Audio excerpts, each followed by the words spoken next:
പക്ഷേ ഇപ്പോൾ നമ്മൾ ഈ KSRTC ഷോയിൽ നല്ല രീതിയിൽ സോഷ്യൽ മീഡിയ ബുള്ളിങ്, അതേപോലെ സോഷ്യൽ മീഡിയയിൽ നിന്ന് ഒരുപാട് വിമർശനങ്ങൾ ഏറ്റവും കൂടുതൽ അവരെക്കാളും കൂടുതൽ റോഷിക്കായിരിക്കും നേരിട്ടുണ്ടാവുക. അപ്പോൾ അതിനെങ്ങനെ നോക്കിയാണ് ഈ സോഷ്യൽ മീഡിയ ഇത്തരം യൂസിങ് ഭയങ്കര കൂടുതലായിരുന്നതാണ് പക്ഷേ? അല്ല, സോഷ്യൽ മീഡിയയിൽ ആക്ച്വലി ബുള്ളിങ് ഇതൊരു ആദ്യത്തെ സംഭവമല്ല. നമുക്ക് എല്ലാ രീതിയിലുള്ള ബുള്ളിങ് നോർമലി നമുക്ക് കിട്ടിക്കൊണ്ടിരിക്കുന്നുണ്ട്. പല മേഖലകളിലുള്ള ആളുകളെ ബുള്ളിങ് നടക്കുന്നുണ്ട്. സോ ഇതൊരു ഒറ്റപ്പെട്ട സംഭവമൊന്നുമല്ല. പിന്നെ നമ്മളത് അങ്ങനെ എന്താ പറയുക ഫേസ് ചെയ്തിട്ടില്ല. എൻ്റെ ഫസ്റ്റ് ടൈമാണ്. അപ്പോൾ അതുകൊണ്ട് അതിൻ്റെ കുറച്ച് ബുദ്ധിമുട്ടുകളുണ്ട്. പക്ഷെ കുഴപ്പമില്ല. സ്ത്രീ ആയതിൻ്റെ പേരിൽ കൂടുതൽ അത് നേരിട്ടുണ്ടെന്ന് തോന്നുന്നു. അതെ, സ്ത്രീ ആയതിൻ്റെ പേരിലല്ല, നമുക്കൊരു വ്യക്തിത്വം ഉണ്ടെങ്കിൽ അത് ഫേസ് ചെയ്യാൻ തയ്യാറാണ്. അതൊന്നും പ്രശ്നമൊന്നുമില്ല. ബുള്ളിങ്ങിലൂടെ കടന്നു പോകാന്ന് പറഞ്ഞാൽ കുറച്ച് ഡിഫിക്കൽട്ടാണ്. പക്ഷെ അത് ഫേസ് ചെയ്യാൻ കുറച്ച് തൻ്റെടം വേണം.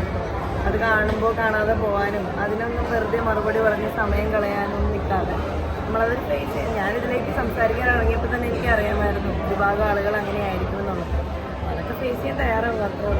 റോഷി നല്ല രീതിയിൽ ബിസിനസ് കൂടെ റൺ ചെയ്യുന്ന ഒരാളാണ്. അപ്പോൾ ഈ സോഷ്യൽ മീഡിയയിൽ മെയിനായിട്ട് വരുന്ന ഒരു ഇതെന്ന് പറയുന്നത് പബ്ലിസിറ്റിക്ക് വേണ്ടിയിട്ട് ഒരു പബ്ലിസിറ്റി സ്റ്റണ്ടായിരുന്നു എന്നുള്ള രീതിക്കാണ് ആ വിമർശനങ്ങൾ. അല്ല, അത് കഴിഞ്ഞിട്ടില്ലല്ലോ. ഇപ്പോഴും നമ്മുടെ ആ ഒരു സംഭവം കഴിഞ്ഞിട്ടില്ല, ആ ഒരു പ്രോസസ്സ് കഴിഞ്ഞിട്ടില്ല. അപ്പോൾ അതുകൊണ്ട് അതൊരു പബ്ലിസിറ്റി സ്റ്റണ്ടിൻ്റെ ആവശ്യമില്ല.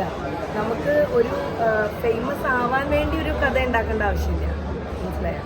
ഫേമസ് ആവാൻ വേണ്ടി ഒരു കഥയുടെ ആവശ്യമില്ല. പക്ഷെ അങ്ങനെ ഒരു ഫെയിമിൻ്റെ ആവശ്യമില്ല. നമുക്കൊരു വിഷയം ഉണ്ടായാൽ അത് പ്രതികരിക്കാനുള്ള 100% നമ്മളെല്ലാം ജനാധിപത്യമായിട്ടുള്ളൊരു രാജ്യത്താണ് ജീവിക്കുന്നത്. ഒരാളോട് ഒരു പ്രശ്നമുണ്ടായി അത് നമുക്ക് പബ്ലിക്കലി സംസാരിക്കാനായിട്ട് ആരെയും പേടിക്കേണ്ട ആവശ്യമില്ല. നമ്മളങ്ങനെ ഒരു രാജ്യത്താണ് ജീവിക്കുന്നത്. വൈകിപ്പോയത് ഇല്ല. നമ്മൾ ഓറലി കംപ്ലൈൻറ്റഡ് ആണല്ലോ. നമ്മൾ ഡയറക്റ്റ്ലി നമ്മൾ റിട്ടേൺ എഴുതിയില്ലെങ്കിലും ഓറലി കംപ്ലൈൻറ്റഡ് ആണ്. സോ അത് അന്ന് ഞാൻ ഓൾറെഡി ഓറലി കംപ്ലൈൻറ്റ് പറഞ്ഞിട്ടുള്ള ഒരാളാണ്. സോ അത് എന്താ പറയുക, അന്ന് റിട്ടേൺ ആയിട്ട് എഴുതി കൊടുത്തില്ല എന്ന് പറഞ്ഞെങ്കിലും പോലീസ് സ്ഥലത്തുണ്ടല്ലോ.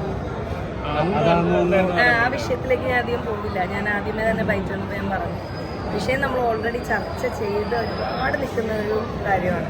അപ്പോൾ ആ ഒരു വിഷയത്തിലേക്ക് അധികം പോകണ്ട. അതിനകത്തൊന്നും വ്യത്യാസമില്ല. കണ്ടന്റിൽ നിന്നോ അല്ലെങ്കിൽ ആ സ്റ്റാൻഡിൽ നിന്നോ യാതൊരു വ്യത്യാസമില്ല. ഈ നിലപാട് ഇപ്പോഴും അത് തന്നെയാണല്ലേ? അത് തന്നെയാണ്. അതുപോലെ ഇപ്പോൾ കണ്ടക്ടർ വന്നല്ലോ. കണ്ടക്ടർ അതിന് തെളിവ് കൊടുത്തിട്ടുണ്ട്.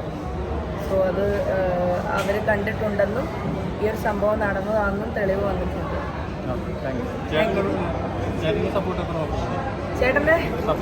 ചേട്ടൻ ആ ഒരു മേഖലയല്ല, എന്നെ പോലെ ആ ഒരു ഇതുമായിട്ട് കണക്റ്റഡ് അല്ല.